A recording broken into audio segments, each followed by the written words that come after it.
Hi, I'm Carrie, and welcome to episode 16 of the Sego Fibers podcast.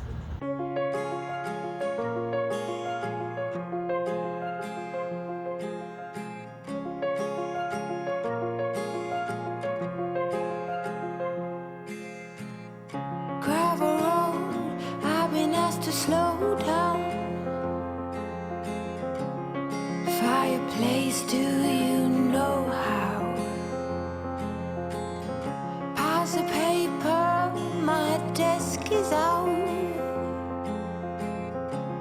Who will care for the world now?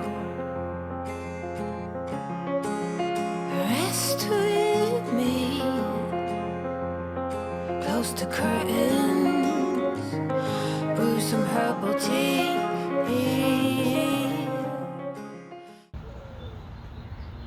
Hello and welcome! It's a beautiful summer day here in Salt Lake City, Utah. However, it is a bit rainy. So we just had an afternoon shower come through and it looks like it's trying to rain a little bit again, though rain in Utah more often than not just means mild sprinkling. But hopefully we can finish this little episode before it comes down too hard.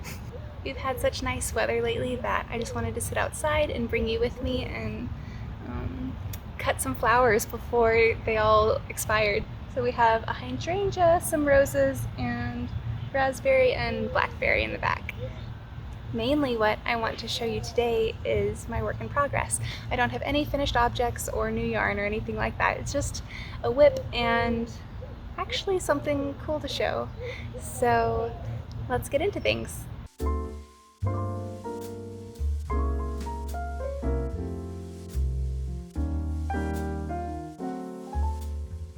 So the whip that I'd like to share with you today is the Snowy Forest sample knit that I'm making for yarn Nouveau. And I'm using her yarn, and I'm using her sport weight 100% merino in the color Ironwood. And I'm holding it together with the new base that she hasn't released yet. It's a new Suri Alpaca lace weight, also in the color Ironwood. And it's just a little bit thinner than her typical lace alpaca base. So it's coming soon, I think. I'm making the size M2, and as you can see, I've got quite a bit done. Definitely in sight of the end here, so I wanted to show you before it was totally finished. This is actually a really quick knit, so I felt like I had to jump on here real quick. Yeah, I just finished the second sleeve this morning, and I just am so happy with the cables. I love how it's coming out.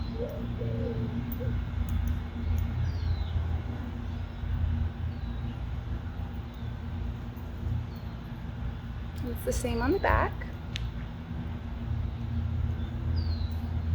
And it's really interesting.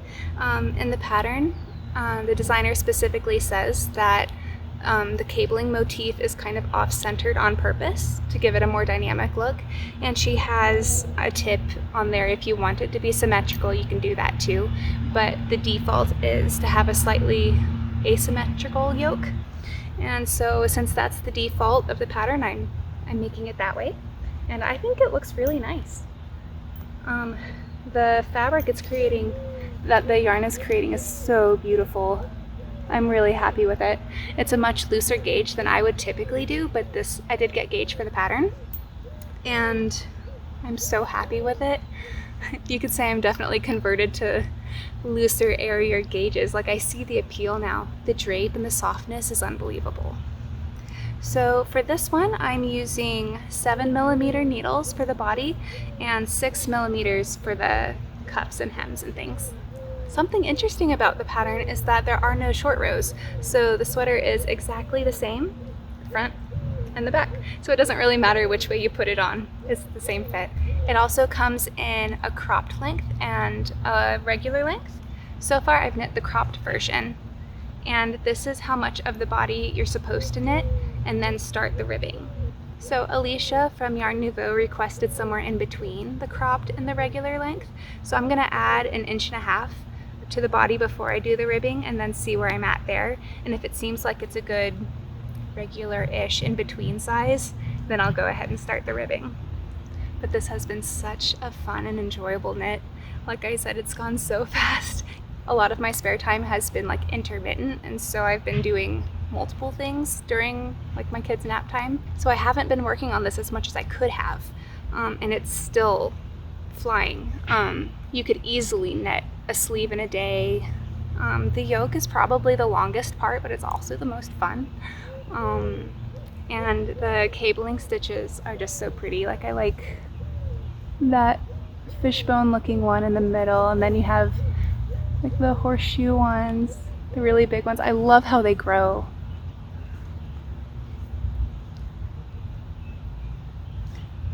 And the collar is actually fairly wide. You can see in the sample pictures how it's supposed to fit, and it looks really flattering, I think. So far I've done all of the cast-ons and bind-offs per pattern, so I'll have to double check what style those were. So the cast-on recommended is the knitted cast-on without twist, which I've never done before, but it's really cool. I would definitely do it again. And the bind off that I used on the cuffs is Lori's Twisty bind off, which again is new to me, but it was really easy, and it does make like a cinched in, like it doesn't flare out, and it's very stretchy. Yeah. Here's what that looks like, and it has like a zigzaggy look. The only modification I did had to do with folding the collar over. So the pattern states to like knit the ribbing so long, and then at the end when you're finished with the sweater you sew it down on the inside. However, I know the intent of the sweater is to have like a more open, wide neck, and then have it kind of seamlessly flow in to the yoke, rather than having, okay, here's the collar and then the yoke. So I also generally prefer to knit down the collar as I'm working, so then there's like no finishing at the end. And so I went ahead and just, when I got finished the collar, I knitted it down on the other side. And so what that does is it makes it a little bit stretchier and looser, and it also finishes it without having to sew at the end, which in my mind is a plus. So I think all I have left for this sweater is 1.5 inches or so of body, and then a few centimeters of ribbing, and then I think this will actually be finished. It's crazy. I have alternated skeins, and I mean, I'm not sure if it's necessary or not, but I figure I want this to be a really nice sample, so I'll do it just in case, especially since it's hand dyed. So yeah, I haven't found that to be too fiddly at all. I just keep a set of Merino and Suri over on this side, and a set of Merino and Suri on the other side. And then the other fun thing I have to show you today is actually a finished object by my kids. So I have a 4-year-old named Ethan and a 2-year-old named Veronica, and also a 1-year-old named Lydia, though she did not participate in this activity. But we decided to get out some polymer clay and make some stitch markers. And yeah, so they are very into Play-Doh, and this is very similar to that, except you can bake this in the oven and it hardens, and you can attach jewelry and cover it with resin if you want to make it shiny and do all sorts of fun things. So a couple years ago I got really curious about polymer clay stitch marker making and things like that, and Nathan got me a whole tub of a multi-pack of lots of different colors of polymer clay, and my parents got me this kind of UV light dome thing. It's designed for manicures, or like, I don't really paint my nails, so I'm unfamiliar with this part, but you're supposed to do your nails in such a way that it responds to UV light, and then you stick it into this dome thingy. I'll put a picture so you know what I'm talking about, and then you turn on the UV light and then the nails dry. It's a new world to me, so I don't know. That kind of a thing. But it's also useful for hardening resin on like charms and jewelry and stuff. So what I did with the kids was I let them pick out any colors they wanted from the tub of polymer clay, and I would cut off a little chunk of it that they wanted. Then they mushed it however they wanted and rolled it into a ball, and then I would take it, I rolled it into a bit of a cylinder to make it a more useful shape, and I put in an eye pin so that we could turn it into something later, and I baked it. And at that point they looked like this.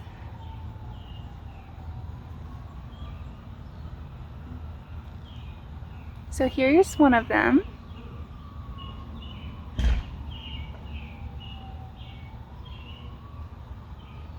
I think they're so much fun. They look all marbly and stuff. I'll include some B-roll here of what a bunch of them look like together.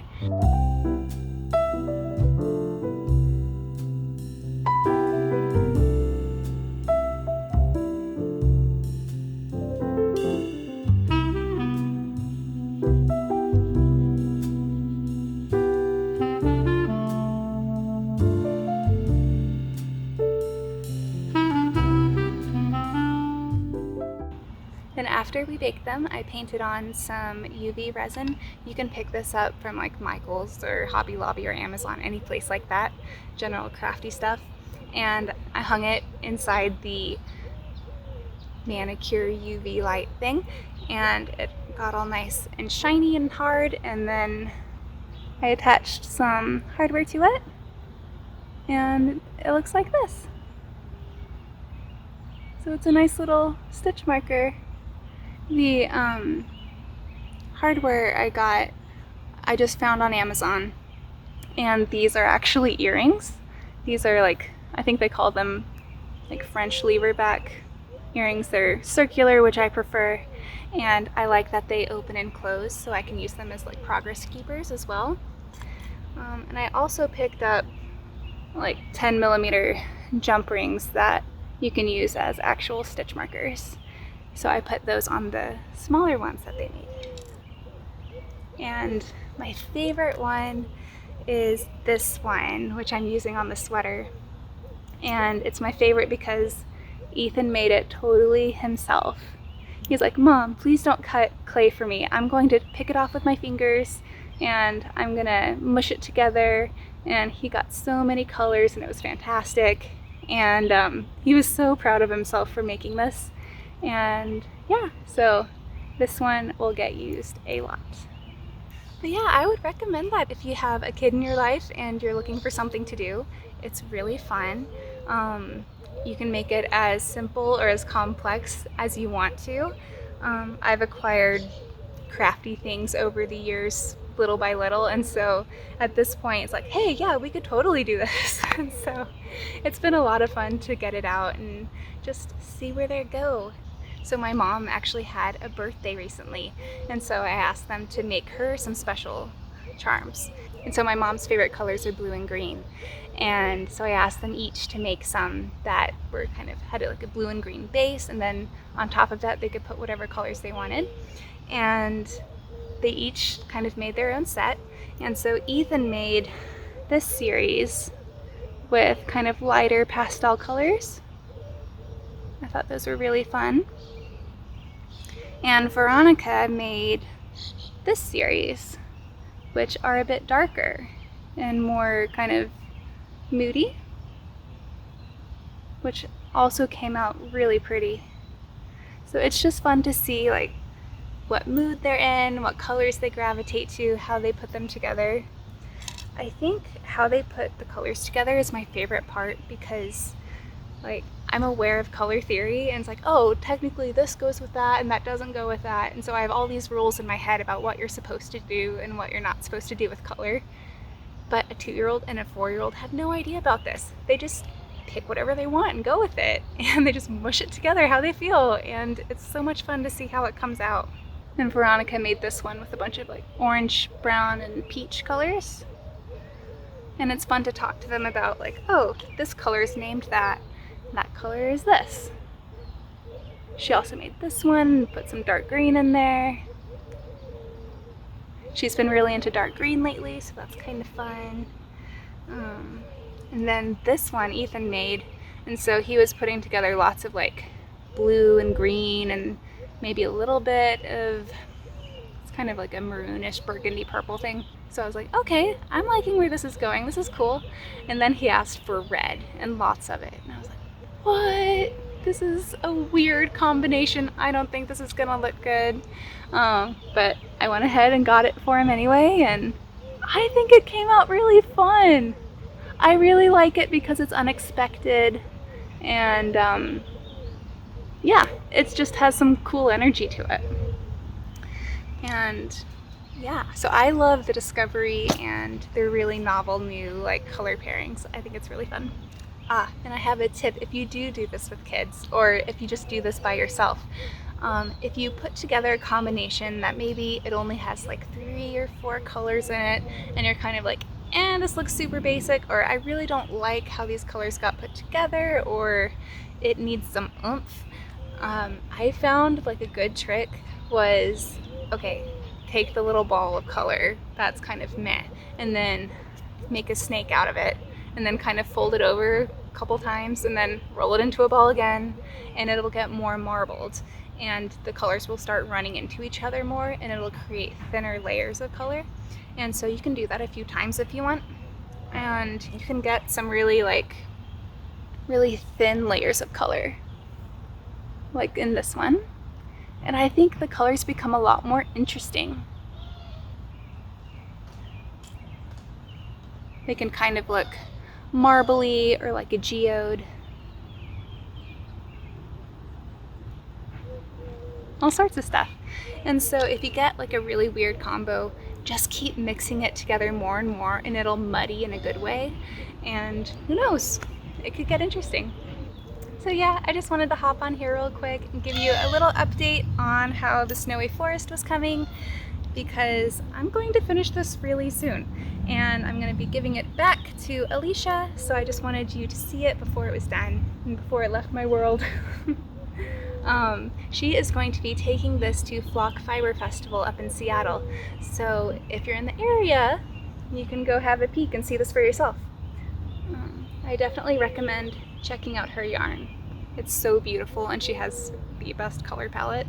Yeah, so it's been really fun to knit. I'm going to be out of town for about a week, I think, and so yeah, just wanted to hop on and say hi, see how you're doing, and show you some really fun stitch markers. I hope you have a great rest of your week, maybe try something new, and happy knitting. I'll see you next time. Close the curtain, brew some herbal tea. Reach out for me, oh, and take my hand and lead, even when I disagree. Rest with me. Close the curtain, brew some herbal tea.